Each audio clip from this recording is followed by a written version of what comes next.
Okay, anyways, okay, you can get caught in any of these because it'll get dramatic, and you fall as you follow the expectations, the dependencies, the guilt, sorrows, social world, personal world, different ways. You'll see this Neptune coming in, affecting your confidence. So I had the conjunction and the square. Someone else might get the square and the opposition, or the opposition then the square, or have the square and end up with a conjunction. So, I mean, a conjunction a vision and a great rapture vision at 1 year old, how do you measure what it is? But if it came at 60 or 50, wow, it's going to play out in a much more extensive layer because you're living more extensively out in the world. So at the conjunction, there's kind of a romance and adventure, belief in your goals or in your purpose, and I'm making something, I gotta do this, I gotta go. It can make you very super romantic, like you're going for it. Your heart is telling you, here's the dream, it's opening it up. And it's pulling you out of the old, but it's opening up, it's dissolving the old so the new will open up. And in that process, the old ego will get dissolved, either by caring for others or by caring and it falling apart or projecting and it dissolves, and you get sad or you get hurt, and it dissolves so you won't build up like that again. Well, that's still a purpose. There's still a healing purpose in this. Okay, that will allow something new to come on. And that next phase from the conjunctions of squares, you're applying the new visions or acting on that faith. And the conjunction. Now, so out of all the aspects, the conjunction is probably the most positive, but it still has all the same vulnerabilities of expectations and letdowns and dependency. But generally, this is the projected one where you're trying to make it happen. Then for 42 years, you'll be acting on those new visions and faith. You're trying to make those things happen, or believing in those in some way or another, or disbelieving. I'll never do this now, or whatever. Like you'd be carrying some belief along with you. At the square, temptations come. If you've done it all confidently, at the square, there'll be temptations. You'll think you're there, it's going, and suddenly you believe somebody and they're not worth trusting, or you have a test of faith, they get confused, you get disoriented. And it's challenging your confidence. It's tempting it and confusing. There's a need to be of service, not just about your vision and your purpose, how it helps others, how it helps people. There's temptation, a test of faith or confusion comes in at the square. This is to the sun. So you may get the test of confusion, and these tests, they may come when you're young, they may come as teenagers, they can come at any age up to 42.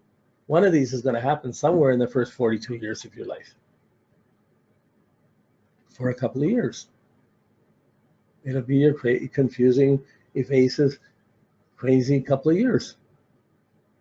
Then those temptations, the result thereof, those confusions will start to affect you. Will extend that into the beliefs or expectations of others, whether they're together or whether you don't belong or whether they're not together.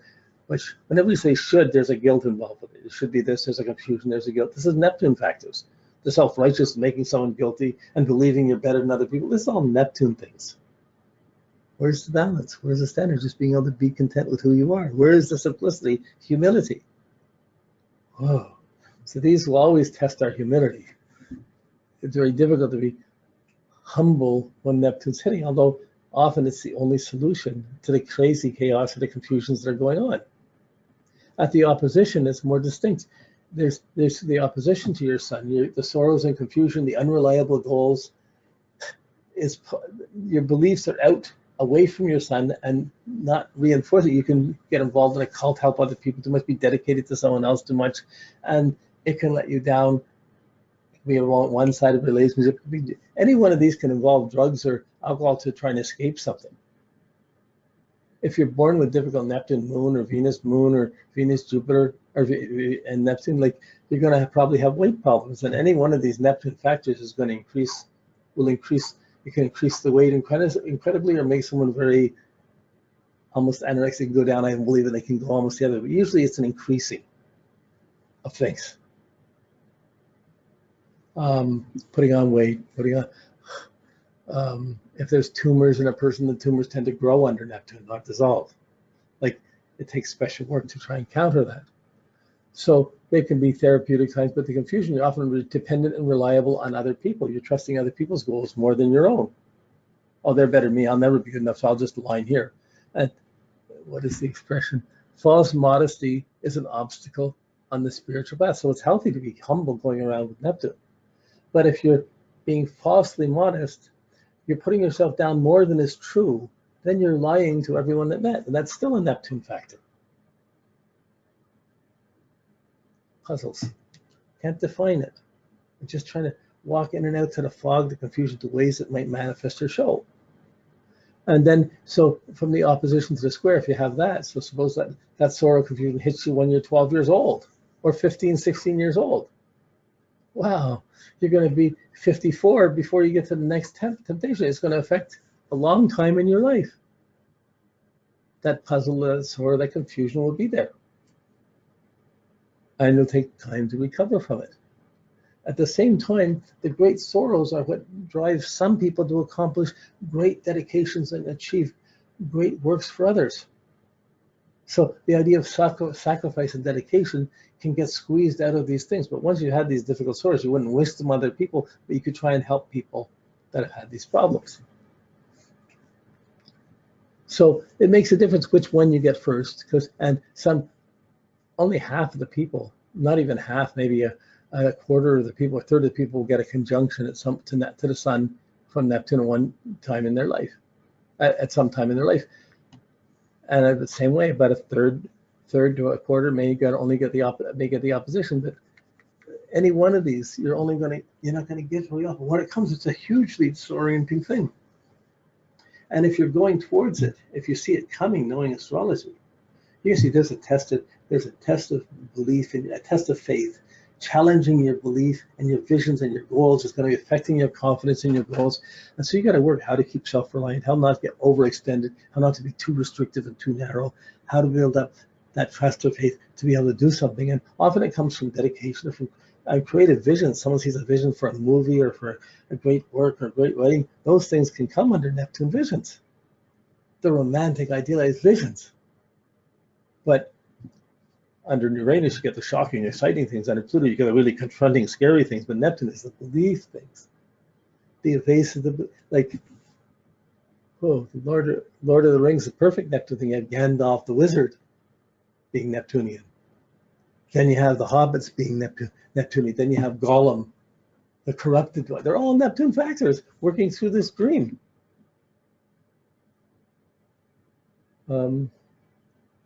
There and back again, I think they called it. But anyways, so the story, great stories come out of this, but it's not practical. It's not down to earth. It's unreliable.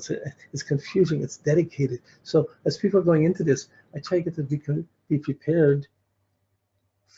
They're going to have something comes up and tempts them or disorients them, and they're going to have to maintain their discipline. Don't throw away everything you got. Try and hold it as simple and self-reliant as you can.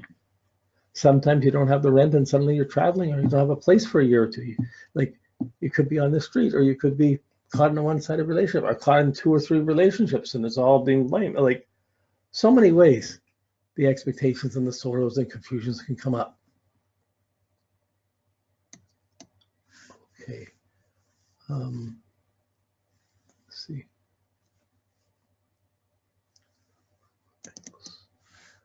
Okay. So it's going to go around to each of the angles. We're going to go through each of the angles, but I want to come up to each of the planets. Each planet's going to have its own 1 or 2 years with Neptune affecting that planet in your lifetime. These are hugely significant to understand how you navigate through them. Sorry, I've had a cold. I just got to watch my voice a little bit. Okay.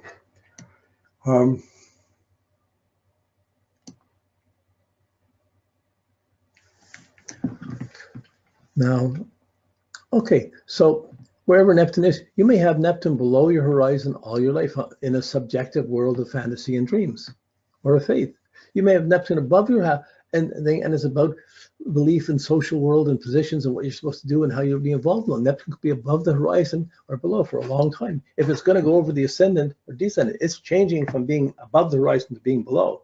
I used to fit in, now who am I? And the search goes within. Or it can come from within and you have to have the search to go without.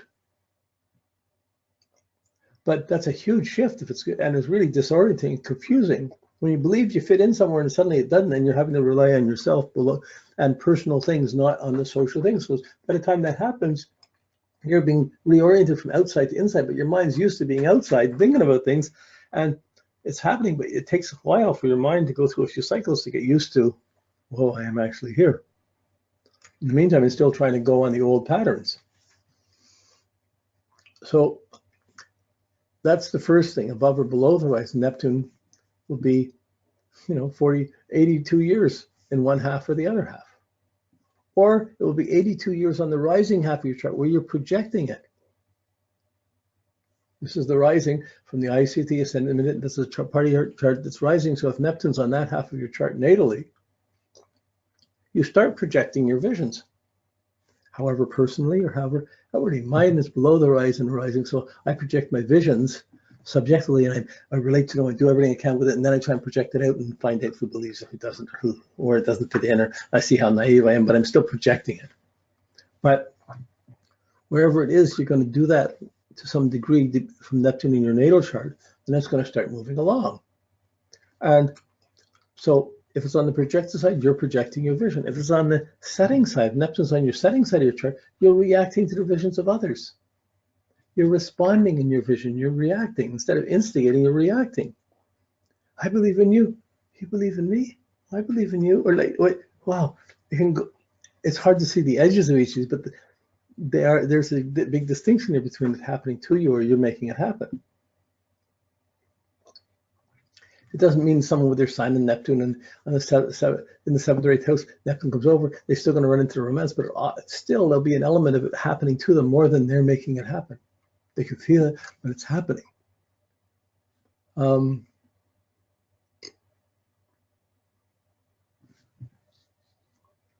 So it made me think of, I don't know if you remember the movie West Side Story, the old movie, but the movie was a musical, and it became quite famous. One of the first, it was a Romeo and Juliet story put into modern terms of gangs in New York. But there was one song, the hero in it was, he met this Portuguese lady, and he was the American. So like they were in different gangs, and he saw this girl, he fell in love, and but before he did, he's saying, who knows, could be something to do any day, and I will know anyway. As soon as it shows you, he's expecting a miracle to go through. He's feeling that love is coming, but he's waiting for it to come, not he's going out to get it. That's the setting Neptune. I believe I got to do this. I got to go. That's the rising Neptune. It's not something you're going to be able to say or see exactly, but it'll start to put perspective on what's happening and what happens with Neptune. So as Neptune's moving around, it carries this weight with it. So if Neptune's rising or setting, if you have Neptune in your 7th, 8th, or 9th house, your Neptune's going to move, and it's going to come up to the dream of the midheaven. You're going to either live up to some great social dream, or feel guilty because you didn't live up to what you should, or you built up to it and it fell apart, or it depends what you do with the Neptune, how the vision works out as it comes up to your midheaven. But when it comes up to your midheaven, the vision, to live up to a vision out in the world, it's going to oppose your home, oppose your IC, and you're going to have to put it out there and trust it out in the world to go with it. Wow, great things can come from that, but great failures too. It can come as simple as someone finally gets themselves in a position and they're in charge, but they're not capable, they don't have the responsibilities to be controlled, they're in a position beyond what they're capable of. They have all the good intentions, but nothing happens, then it can fall apart. But when it changes, it changes, hits the midheaven, it's the position, but it's moving from it happening to, suddenly you're used to going off other people. When Neptune goes over the midheaven into the 10th, 11th, 12th houses, it starts to be, how much can you make happen? How much can you maintain it without all the other support of everyone else? It becomes more challenging your ability to project it and make it happen. That's a big shift. Not many people can make that very clearly. Or you do it in some degree. Usually we build up so many dependencies with other people, everybody's expectations, we're having to live up to everybody's expectations, and there's only so many people, you can't please everybody.